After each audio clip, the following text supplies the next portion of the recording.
Today on MTG Unpacked, we're taking a look at one of the new challenger decks. This is the Hazoret Aggro deck. This one contains Chandra and Hazoret, obviously. And I'm most excited about this one because I can go through some options for improving the deck.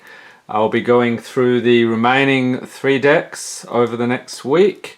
Probably not going too much into deck text for those because I am not that familiar with the other archetypes, but aggro I can definitely talk to. So what do we have here? Play an aggressive game with hasty creatures and burn spells, turning your extra cards into more direct damage when the game goes long. Keep your opponent on the defensive and finish the game before they can even get started. So you get a ready-made 60 card deck with a 15 card sideboard. So this is pretty much perfect for getting started in Magic the Gathering in the standard format as commonly seen at Friday Night Magic. And this is actually a pretty competitive deck. Just looking at the listing online, I'm pretty impressed. So I like the packaging here. This is pretty nice. A deck box for your new deck. This is, get a spin down. And how have they separated things out here? Okay, so, bunch of stuff. So the quick reference, that's in just about everyone. You get a nice little divider here.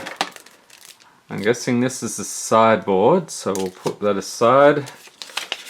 Now what do we have here? Now that you have ready to play a 6 card deck with a 15 card sideboard, what's next? So check out your local game stores for how to find out when they have their Magic tournaments.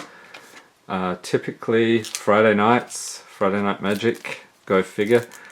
Okay, so let's get stuck into this. We won't be doing any pack blessings today because we know exactly what's in here. So Chandra, we'll put you off to the side. So let's see, we've got a Sea of Red. This is a mono red aggro. We'll start off going through the mana base. So you get 1, 2, 3, 4, 5, 6, 7, 8, 15, 16, 17, 18, 19, 20 mountains. And we have, 4 sun-scorched deserts. So the deal with these is when they come in the battlefield, they just ping your opponent, but you get some colorless mana you can add to your mana pool. And I think was that as far as they went? Yes, okay. So let's go through the cards here. We get a Harsh Mentor. Whenever an opponent activates an ability of an artifact, creature, or land on the battlefield, if it isn't a mana ability, Harsh Mentor deals 2 damage to that player, 2/2 for 2.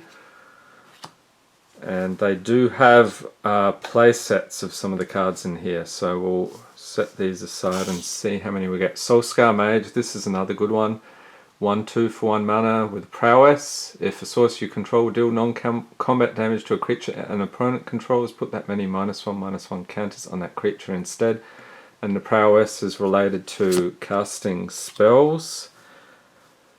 Glorybringer, wow, so they've put a couple of these in. This used to be the hot card last year. They're about down to $2 now, so but they're still pretty powerful. Flying Haste, 4/4 dragon, very nice, and you can exert and deal 4 damage to a target non-dragon creature.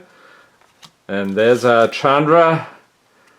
I paid a small fortune for a play set of these earlier in the year. Probably about a month before this set was announced, but I don't mind too much. So this Chandra, Torture Defiance, 4 loyalty, that's the number down here. 4 mana, +1, exile the top card of your library. You may cast that card if you don't. Chandra, Torch of Defiance deals 2 damage to each opponent. Or you can choose to add 2 mountains to your mana pool, or the -3. Chandra, Torch of Defiance deals 4 damage to target creature, and her ultimate is you get an emblem. Whenever you cast a spell, this emblem deals 5 damage to target creature or player. So if you're not familiar with Planeswalkers, When they enter the battlefield, if they resolve, you can trigger one of these abilities. So you've got 4 loyalty to play with, so you'll +1 that typically, so you just keep plussing 1, and if your opponent doesn't get rid of it, you're going to end up being able to ultimate at the bottom and cause a great deal of trouble for them.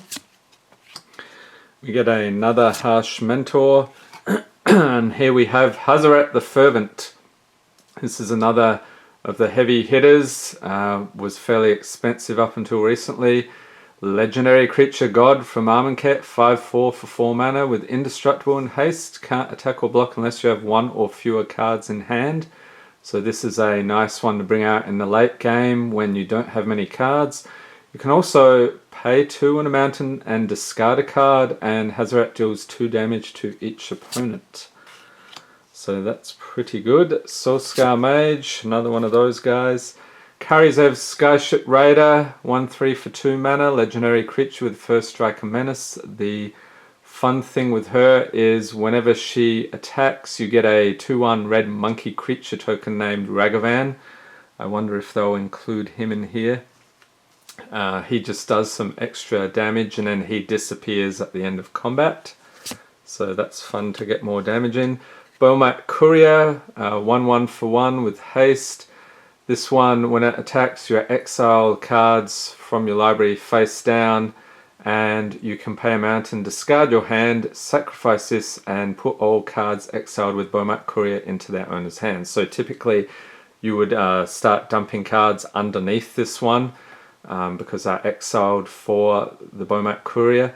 And whenever you want to get those goodies underneath, you just pay a mountain, discard your hand, and sacrifice this, and you get what's there. So if you've got nothing much in your hand, that's always good to do. Or sometimes it can backfire. Okay, so we get a play set of those, I believe. Yep, so 4 of these. Another Karizev, Soulscar Mage. So a lot of these aggro is all about the small creatures getting in for damage repeatedly. So another Karizev, another Harsh Mentor. Now this guy, he won me a game recently, Fanatical Firebrand, Goblin Pirate. 1/1 for a single mountain. He has haste. So you're like, what's the big deal with this guy? He just keeps pinging people right from turn 1. He's deceptively harmless, so a lot of times people just leave him there until they get annoyed by him. But you can tap and sacrifice this guy and deal 1 damage to a target creature or player. So I had the opponent down to 4 life, and in my hand I had a lightning bolt. And I'm like, well, they can pretty much beat me on the next turn, but I only have a lightning bolt. Or was it lightning strike, one of those. So I can deal 3 damage, and I thought that was it, but then I realized I still had this guy out on the battlefield. Tap and sacrifice, there's the final point of damage. I won that match. That was pretty fun, and the opponent thought it was a good game as well because it was pretty evenly matched. He was running a different kind of deck to this. And this is pretty tough with the mirror as well. Mirror being the same sort of deck you're playing against. Uncrop Crasher. So 3/2 for 3 mana with haste, Minotaur Warrior. And you can exert this one and pick a target creature that can't block this turn. The problem with exert, it's the same thing we had with Glorybringer, is they do not untap in their next untap step. So you've got to be careful there when you're using that this guy will pretty much stay tapped for another turn. So we get, I think they put in 4 of these. Okay, 4 of those, and the ever popular Shock. Very simple, straightforward, deals 2 damage to target creature or player. Good for zapping a lot of little creatures or just zapping your opponent if you don't have another way to damage them. So I think they put in 4 of these. Yep. Shock is very handy. Lightning Strike. Okay, this was the one I was talking about. Because actually my deck, my mono red aggro, is very similar to this. with some beefier cards. We'll go through the exceptions, but really the core of it is right here in this deck. It's very effective, so it deals 3 damage to target creature or player. So we get a play set of those. A Braid, this is also good.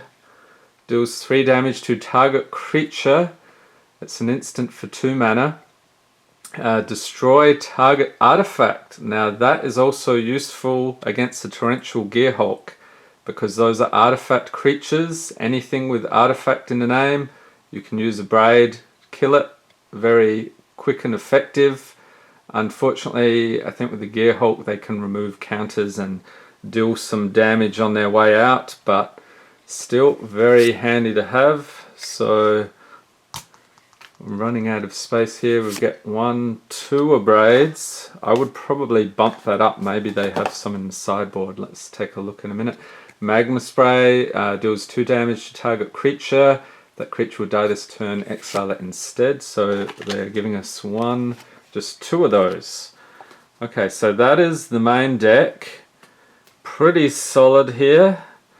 You could probably just take this straight to your F&M and do reasonably well. You might actually win some games from day one, which would have been fantastic when I started playing, but unfortunately there wasn't a product like this, so it was sort of figure it out on your own. Okay, so sideboard, I'll put these off to the side. So carry Zev. Let's do some reorg here. Carry Zev's expertise. This one, you gain control of target creature or vehicle until end of turn. Untap it, it gains haste until end of turn, so you can attack them with their own creature or vehicle. This one costs 3 mana. You may cast a card with converted mana cost 2 or less from your hand without paying its mana cost, so that's nice to get that. Key to the City is not one I actually run, but what is this? Artifact, pay 2. Tap, discard a card up to 1. Target creature can't be blocked this turn. Whenever it becomes untapped, you may pay 2. If you do, draw a card. Alright, P&LR. That's another one that I run in my deck. When it enters the battlefield, create a 1/1 color Thopter artifact creature token with flying, and you can give it +1/+0, or target creature can't block. So that's pretty handy, but generally you'd put that in the sideboard. You're not going to use that in your main game so much. Depends what your opponent's playing. Okay, so next up, Sentinel Totem. I don't run this one either, but what does it do? It's an artifact for 1. When it enters the battlefield, scry 1. And you can tap, exile Sentinel Totem, exile all cards from all graveyards. So that makes sense. That's the graveyard hate you need in your sideboard. I have another card here I want to show for the upgrade options that will is an alternative to this one. So we get how many of these? 1, 2, 3 of those, and then Chandra's Defeat. So this is another one. If you're facing off against a Chandra or red cards, deals 5 damage to target red creature or red planeswalker. If that permanent is a Chandra planeswalker, you may discard a card. If you do, draw a card. So that is the one to use when you're playing another one of these decks. If you figure that out, you would want to side in these. Okay, we get 2 more Magma Sprays, so that's it. Okay, so the upgrade options I'm going to run through here. We'll go from cheapest to most expensive. This guy I think is very effective. Invigorated Rampage, an instant for 2 mana. Choose 1, target creature gets +4/+0 and gains trample until end of turn. Or 2 target creatures each get +2/+0 and gain trample until end of turn. He's very fun to bring him out on, let's say, turn 2. So you've got your little, where is he? The Fanatical Firebrand Goblin Pirate out there on turn 1. You bring this out, suddenly your Fanatical Firebrand is a 5/1 with trample. So even if they block, that will go through to the opponent. And if they actually have some more blocking options and you have a couple of creatures, you can do the second ability here, give +2, +0 and gain trample until end of turn for each of those. So I would highly recommend that. We have 3 of those I would add. You could even add 4, and it's up to you what you take out. Maybe some Harsh Mentors or Soulscar Mage, something like that. The next one I want to look at, these are pretty cheap as well. Earthshaker Kenra. So these are 2/1 for 2 mana with haste. When it enters the battlefield, target creature with power less than or equal to its power can't block this turn. And they also have the Eternalize ability, so you can pay that cost, get it back from the graveyard as a copy, a 4/4 black zombie jackal warrior with no mana cost. So these are pretty effective, not that expensive, so I would recommend a play set of those. Now this one, Scavenger Grounds, this is what I typically run instead of Sentinel Totem. This is a land, but you can sacrifice a desert and exile all cards from old graveyards. So the Sentinel Totem is a little cheaper option as far as mana costs, so I would probably say don't worry about this one. Next up, and we've got cards everywhere at this point, Glorybringer. I would add, what do we have? They gave us just 1, so I would want to add at least 1, maybe 2 more. So always good to have some beefier creatures towards the end. Hazoret the Fervent. I do not believe 1 is enough. I think you need a play set of them. So if you can afford it, that's another nice upgrade. Generally with the more expensive cards, if you can't afford a play set, maybe 1 or 2 extra, whatever fits your budget is a good idea. And then Chandra. So I would not recommend a play set, but maybe, you know, if you have 3 Chandras, and I gave it away, what's coming up next. These are, I think they're still about 20 bucks, so maybe you could spring for an extra one. 2 is generally okay, you're generally going to get one of those up, but you know, if you could get spring for 3, so another 2, that would be worthwhile. And finally, the big beefy upgrade I would recommend is Rekindling Phoenix. So this is a 4/3 for 4 mana with flying. When it dies, you create a 0/1 red elemental creature token with, at the beginning of your upkeep, sacrifice this creature and return target card named Rekindling Phoenix from your graveyard to the battlefield. It gains haste until end of turn.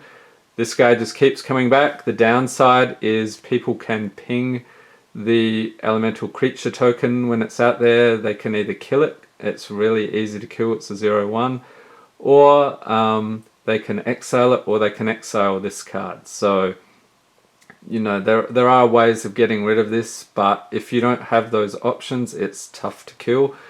I run 3 of those. I would like to run 4, but I do not want to spend another $30 on one. I actually pulled these on the channel, so 3 is pretty much my limit. So that is what I would do here with the upgrading this deck. Really what you have here is a really solid foundation for red aggro. I'm experimenting now with my aggro deck, moving on to a red-green aggro. Still doing some testing there. I don't think it's quite as strong. It's going to take some time. The green, you also get big creatures and the ability to get rid of enchantments with Naturalize. But yeah, we'll see how that goes. So I hope you enjoyed this video. If you did, give it a thumbs up. Hit the subscribe button for more Magic the Gathering unboxings, and stay tuned. Pretty soon we will have some more of these challenger decks on the channel, and hit the notification bell to be notified as soon as new videos are released, and have a great day.